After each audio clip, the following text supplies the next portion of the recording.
Hello दोस्तों, नमस्कार। जो आज की आपको हम बड़ी खबरें बताने वाले हैं, जहां पर सबसे पहले बताएंगे पहली बार दोस्तों खुद ट्रूडो अपनी जाल में फंसा है और उसको किसी और ने नहीं बल्कि आतंकी पन्नू ने ही फंसा दिया। दोस्तों आतंकी पन्नू ने बड़ा खुलासा कर दिया पूरी दुनिया के सामने कि 3 साल से भारत के खिलाफ कनाडा को वही भड़का रहा था। जी हाँ दोस्तों, और इस आतंकी पन्नू के खुलासे के बाद जस्टिन ट्रूडो ने भी मान लिया कि उसने भारत को निज्जर हत्याकांड के कोई भी सबूत नहीं दिए हैं। दोस्तों ऐसे में भारत कनाडा के बीच तनातनी के बीच सबसे बड़ा खुलासा हुआ है दोस्तों कनाडा की तरफ से, जिसने भारत की साख और ज्यादा बढ़ा दी है। बताएंगे ये खबर विस्तार से, कैसे खुद पन्नू ने पोल खोल कर रख दिया है कनाडा का, ट्रूडो का तो वही बताएंगे। उसके बाद भारत ने क्या जवाब दिया है कनाडा को, साथ ही साथ लगे हाथों बताएंगे। एस जयशंकर जी के पाकिस्तान से भारत लौटते ही इतराने लगा पाकिस्तान, क्रिकेट सीरीज पर कर डाला ये सबसे बड़ा दावा। आप भी जानकर चौंक जाएंगे कि आखिर ये संभव कैसे हो सकता है, जबकि जयशंकर जी ने मना किया था। बताएंगे दोस्तों क्या है ये मुद्दा, तो वहीं बताएंगे। ईरानी बॉर्डर गार्ड्स की अंधाधुंध फायरिंग में 250 से भी ज्यादा की मौत, सबसे बड़ी खबर। साथ ही साथ क्या इतिहास मिटाएंगे मोहम्मद यूनुस, बांग्लादेश की हिस्ट्री को कर देंगे वेनिस्ड। आखिर क्यों किया जा रहा है ये बड़ा दावा, और साथ ही साथ देश के मुख्य न्यायाधीश DY चंद्रचूड़ का कौन होगा उत्तराधिकारी, बताएंगे आपको नाम, और साथ ही साथ जानकारी देंगे कि मोदी सरकार ने LPG सब्सिडी का बदल डाला नियम। दोस्तों अब सिर्फ इन लोगों को ही मिलेगा गैस सिलेंडर का फायदा, तो एक से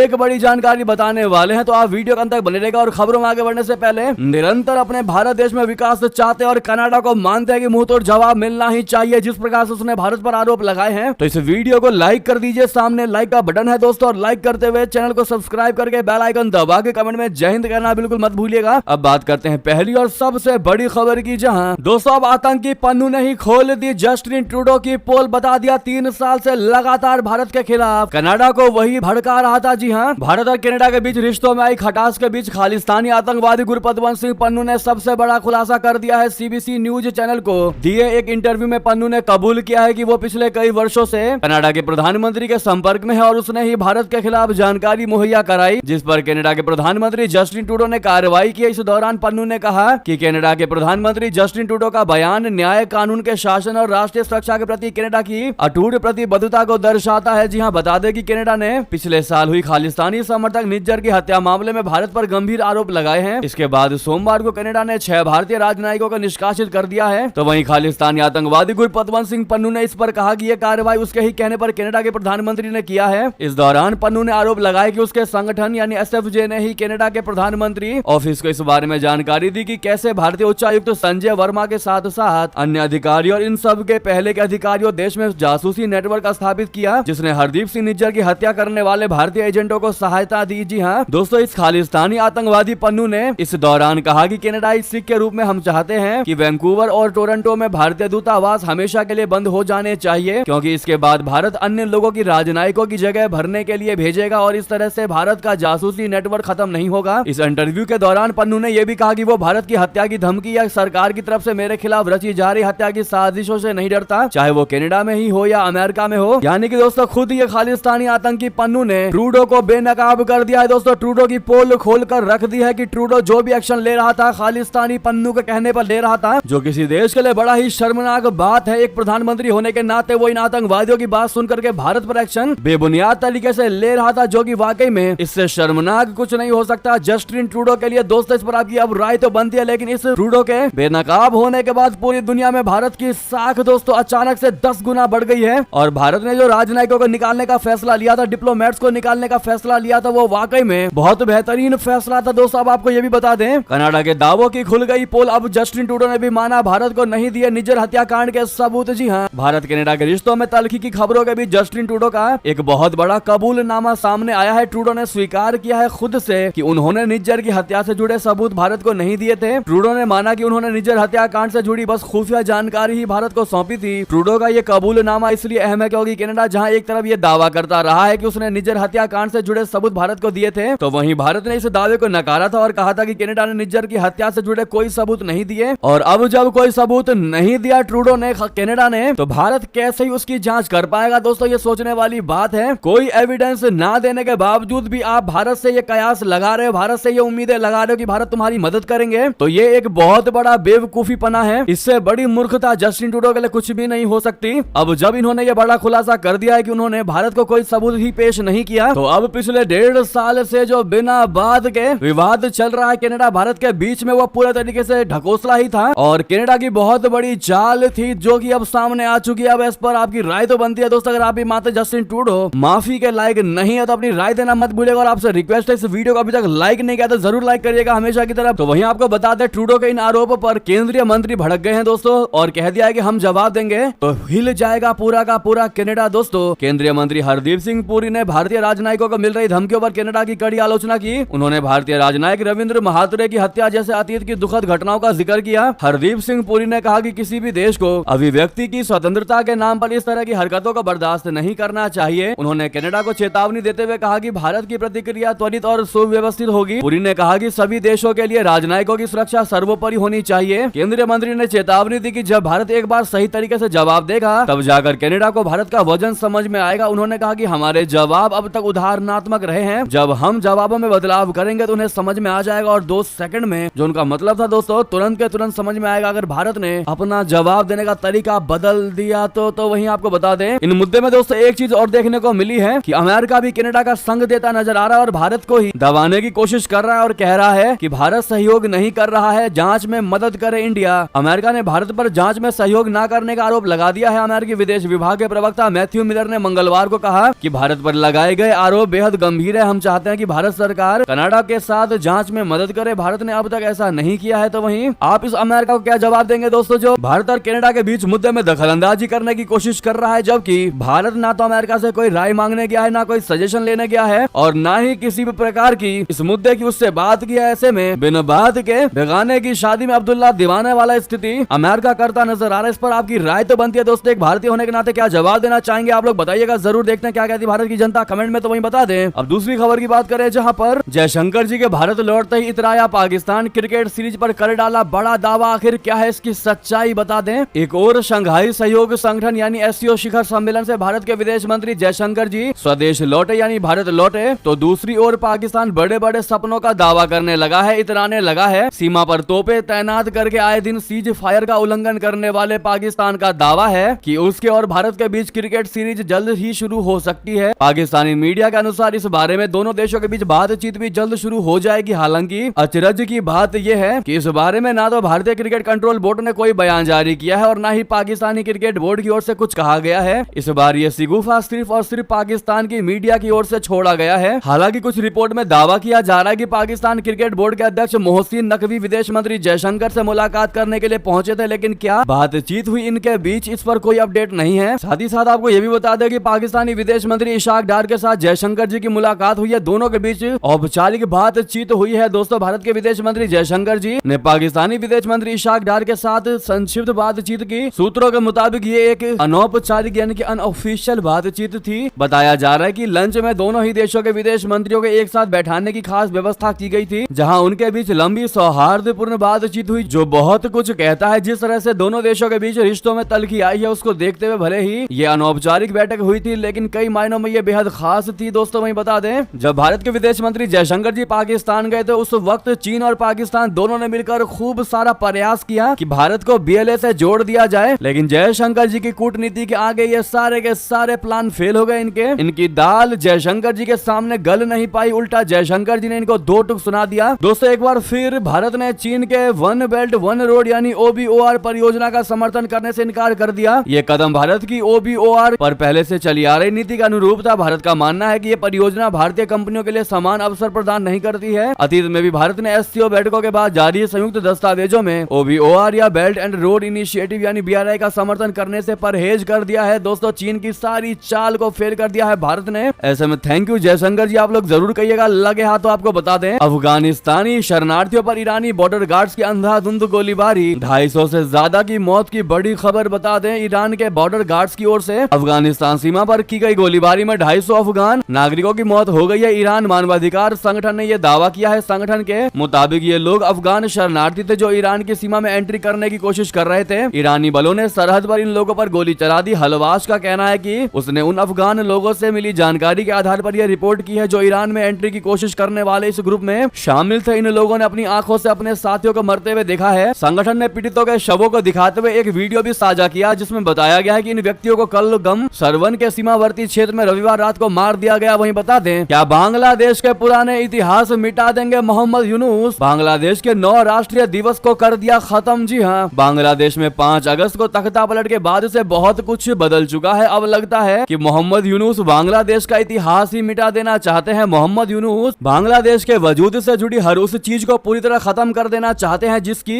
वजह से बांग्लादेश का जन्म हुआ था। पहले बांग्लादेश के संस्थापक शेख मुजीबुर रहमान का घर और उनकी मूर्ति तोड़ने पर चुप्पी साधने वाले मोहम्मद यूनुस ने अब बांग्लादेश के 9 महत्वपूर्ण राष्ट्रीय दिवसों को खत्म करने का ऐलान कर दिया है। जो नेशनल डे बांग्लादेश की एक राष्ट्र के तौर पर पहचान थे, उन्हें खत्म किया जा रहा है। मोहम्मद यूनुस को शांति का नोबेल पुरस्कार मिल चुका है। अब लगता है कि यूनुस को बहुत जल्द जमाते इस्लामी से गोल्ड मेडल भी मिल जाएगा। पिछले 3 महीनों में बांग्लादेश में जो भी कुछ हुआ है उसको देखकर यही लग रहा है कि वो अंतरिम सरकार के मुखिया नहीं बल्कि जमात की कठपुतली हैं। उन्होंने कौन कौन से फैसले लिए हैं दोस्तों 9 राष्ट्रीय दिवस को खत्म करने का, उनकी लिस्ट आप स्क्रीन पर देख पा रहे होंगे दोस्तों। अब ऐसे में आपकी राय तो बनती है, क्योंकि वो पिछली सरकार के सारे राष्ट्रीय दिवस और इतिहास से चली आ रही राष्ट्रीय दिवसों को मिटा देना चाहता है। तो वहीं बता दें, बांग्लादेश में छात्रों के आगे झुकी सुप्रीम कोर्ट, हाई कोर्ट के 12 जजों को कर दिया निलंबित। बता दें, बांग्लादेश में अवामी लीग समर्थक फांसीवादी जजों को हटाने की मांग को लेकर छात्रों के विरोध प्रदर्शन के बीच सुप्रीम कोर्ट ने हाई कोर्ट के 12 जजों को न्यायिक गतिविधियों से बुधवार को निलंबित कर दिया। पूर्व प्रधानमंत्री शेख हसीना के नेतृत्व वाली अवामी लीग सरकार का विवादित आरक्षण प्रणाली के खिलाफ बड़े पैमाने पर विरोध प्रदर्शन के बाद अगस्त में गिर गई थी। शेख हसीना 5 अगस्त को प्रधानमंत्री पद से इस्तीफा देने के बाद देश छोड़कर चली गई थी। अखबार द डेली स्टार की खबर के मुताबिक प्रधान जज सैयद रफात अहमद ने यह फैसला तब लिया जब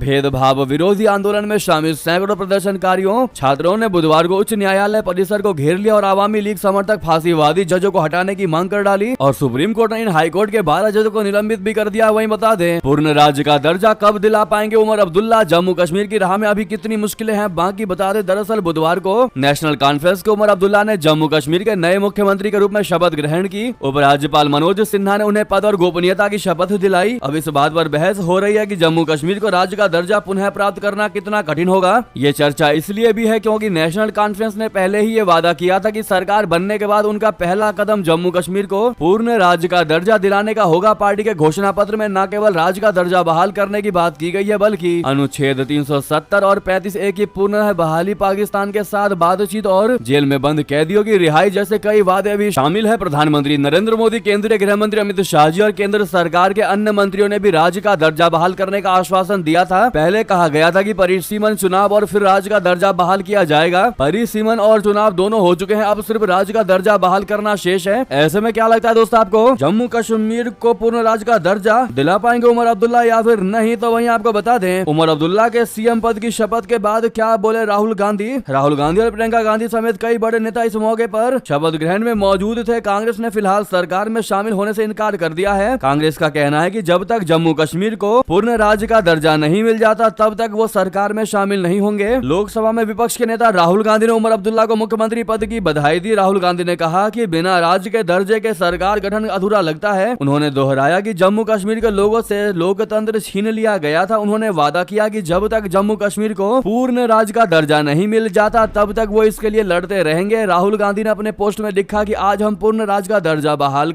होने तक अपनी लड़ाई जारी रखने का संकल्प दोहराते हैं। वही बता दें, ताइवान की घेराबंदी एक्शन में फाइटर प्लेन क्या अटैक की तैयारी में है चाइना? बता दें, मिडिल ईस्ट और यूक्रेन रशिया के बाद जंग का तीसरा फ्रंट खुल रहा है। इस युद्ध का सेंटर ताइवान होगा। ताइवान की घेराबंदी करके चीन ने अपनी मौका परस्त नीति का पूरा सबूत दे दिया है। एक तरफ चीन ताइवान में बारूद बरसाकर बाइडेन को नए मोर्चे पर जंग में फंसाना चाहता है, तो वहीं दूसरी ओर चीन ताइवान पर कब्जा करने की फिराक में है। युद्ध के लिए चीन की तैयारियों के बाद ताइवान में हाई अलर्ट है। चीन ताइवान के बीच जंग का माहौल बन रहा है। दरअसल चालबाज चीन अपनी हरकतों से कभी बाज नहीं आता। एक बार फिर चीनी सेना ने ताइवान की सीमा में घुसपैठ की कोशिश की। ताइवान के रक्षा मंत्रालय के मुताबिक चीन के लड़ाकू विमान, वॉरशिप और जहाज ताइवान की सीमा के करीब देखे गए हैं। साथ ही आपको बता दें, शौर्य चक्र विजेता बलविंदर सिंह संधू की हत्या में एनआईए का बहुत बड़ा खुलासा। कनाडा में स्थित खालिस्तानी आतंकियों का हाथ बताया है। दोस्तों, राष्ट्रीय जांच एजेंसी ने सुप्रीम कोर्ट में खुलासा किया है कि शौर्य चक्र पुरस्कार विजेता कॉमरेड बलविंदर सिंह संधू की हत्या की साजिश कनाडा में स्थित खालिस्तानी चरमपंथियों द्वारा रची गई थी। संधू, जो 2020 में पंजाब के भीखी विंड में उनके घर पर गोली मारकर हत्या कर दी गई थी, खालिस्तानी आतंकवाद का विरोध करने वाले प्रमुख व्यक्तियों में से एक थे।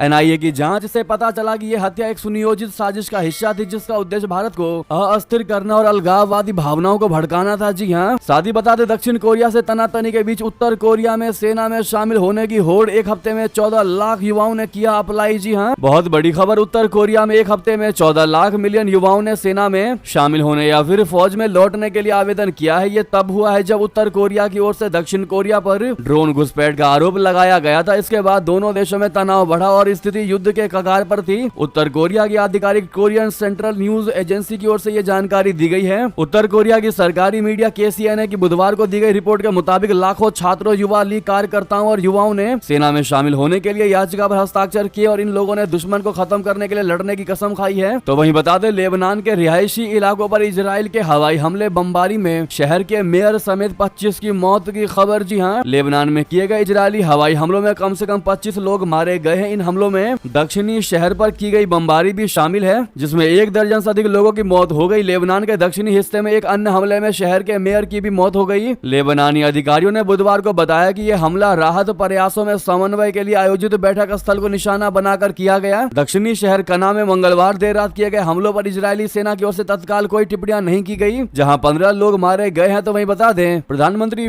मोदी जी का कर दिया। जयशंकर जी ने ऐसा काम, पाकिस्तानियों को लगी तगड़ी मिर्ची। सुबह सुबह इस्लामाबाद की सैर पर निकले जयशंकर जी और PM मोदी का कर दिया बड़ा काम, पाकिस्तानियों को लगा दी मिर्ची। दरअसल क्या ऐसा काम किया है बता दें। विदेश मंत्री जयशंकर जी शंघाई कॉर्पोरेशन ऑर्गेनाइजेशन यानी SCO की बैठक में शामिल होने पाकिस्तान गए थे। ये उनका पाकिस्तान का पहला दौरा था। आपको बता दें, मॉर्निंग वॉक के बाद जयशंकर जी इस्लामाबाद स्थित भारतीय दूतावास में पौधारोपण किया। उन्होंने यहाँ पर अर्जुन का पौधा लगाया। जयशंकर ने पौधारोपण करते हुए पोस्ट शेयर किया, जिसमें उन्होंने लिखा कि अर्जुन का एक पौधा भारतीय दूतावास में लगाया। ये प्लांट फॉर मदर के लिए एक और प्रतिबद्धता है। साथ ही उन्होंने एक पेड़ माँ के नाम का हैशटैग लगाया है। बता दें कि एक पेड़ माँ के नाम कार्यक्रम PM मोदी द्वारा शुरू किया गया, जिसका उन्होंने पाकिस्तान के धरती पर भी प्रचार कर दिया। बहुत बड़ी बात है दोस्तों। अब लोग कह रहे हैं कमेंट करके कि मोदी सरकार का कार्यक्रम अब पाकिस्तान में भी हो रहा है। तो वहीं दोस्तों, नेक्स्ट खबर आपको बता दें, जहां कमला हैरिस ने डोनाल्ड ट्रंप की मानसिक सेहत को लेकर उठा दिए बड़े सवाल। कह दिया, उम्मीद करती हूँ वो ठीक होंगे। जी हाँ, अमेरिका में राष्ट्रपति चुनाव के लिए प्रचार प्रसार अपने अंतिम चरण में पहुंच चुका है। वहीं अभी तक आक्रामक दिखाई दे रहे डोनाल्ड ट्रंप पर लगता है कि चुनाव प्रचार की थकान हावी होने लगी है। यही वजह है कि कमला हैरिस ने डोनाल्ड ट्रंप की सेहत को निशाना बनाना शुरू कर दिया है। हाल ही में कमला हैरिस ने डोनाल्ड ट्रंप की बढ़ती उम्र को लेकर निशाना साधा था। अब कमला हैरिस की प्रचार टीम ने एक बड़ा वीडियो साझा करके डोनाल्ड ट्रंप की मानसिक सेहत पर भी सवाल उठा दिए। तो वहीं बता दें, दोस्त को फंसाने के लिए विमानों में बम की धमकी दे रहा था नाबालिग, मुंबई पुलिस ने पकड़ा। जी हाँ, मुंबई पुलिस ने एक नाबालिग को विमानों में बम की धमकी देने के मामले में हिरासत में ले लिया है। ये धमकियां सोमवार से विभिन्न एयरलाइनों को दी जा रही थी, जिसके कारण कुछ विमानों को मोड़कर दूसरे स्थानों पर उतारना पड़ा, जिनमें से एक को कनाडा के एक दूरस्थ हवाई अड्डे पर भी उतारा गया। 17 वर्षीय लड़का छत्तीसगढ़ के रजनांद गांव का निवासी और स्कूल छोड़ चुका है। उसने ये धमकियां इसलिए दी थी क्योंकि वो अपने एक दोस्त को फंसाना चाहता था, जिससे उसका पैसों का लेकर विवाद चल रहा था। वहीं बता दें, भारत आ रहा स्टार लिंक इंटरनेट, न तार न टावर की जरूरत, बचेगा इंस्टॉलेशन का खर्च। एलोन मस्क की satellite internet service star link को भारत में जल्द लॉन्च किया जा सकता है, ऐसी उम्मीद लगाई जा रही है, क्योंकि सरकार की तरफ से सैटेलाइट स्पेक्ट्रम आवंटन की प्रक्रिया को तेज कर दिया गया है। सरकार ने साफ कर दिया है कि भारत में सैटेलाइट स्पेक्ट्रम आवंटन नीलामी की जगह प्रशासनिक तरीके से किया जाएगा। ऐसे में जियो, एयरटेल जैसे बड़े बड़े टेलीकॉम कंपनियां जो इंटरनेट प्रोवाइड करती हैं दोस्तों, वो वाकई में अपने आप को खतरे में महसूस कर रही हैं। तो वहीं आपको बता दें, देश के मुख्य न्यायाधीश DY चंद्रचूड़ का कौन होगा उत्तराधिकारी, सामने आया ये नाम। 10 नवंबर को है रिटायरमेंट। दोस्तों, देश के मुख्य न्यायाधीश DY चंद्रचूड़ से जुड़ी बड़ी खबर सामने आ रही है। सूत्रों के मुताबिक CJI DY चंद्रचूड़ ने अपने उत्तराधिकारी के रूप में सुप्रीम कोर्ट के वरिष्ठ न्यायाधीश संजीव खन्ना के नाम की सिफारिश की है। सरकार ने पिछले शुक्रवार को निवर्तमान CJI को पत्र लिखकर मेमोरेंडम ऑफ प्रोसीजर के अनुसार अपनी सिफारिश भेजने को कहा था। बता दें कि CJI DY चंद्रचूड़ 2 साल के कार्यकाल के बाद 10 नवंबर को रिटायर हो रहे हैं। बुधवार को ही यह फैसला आया था कि भारत की न्याय की देवी की आंखों पर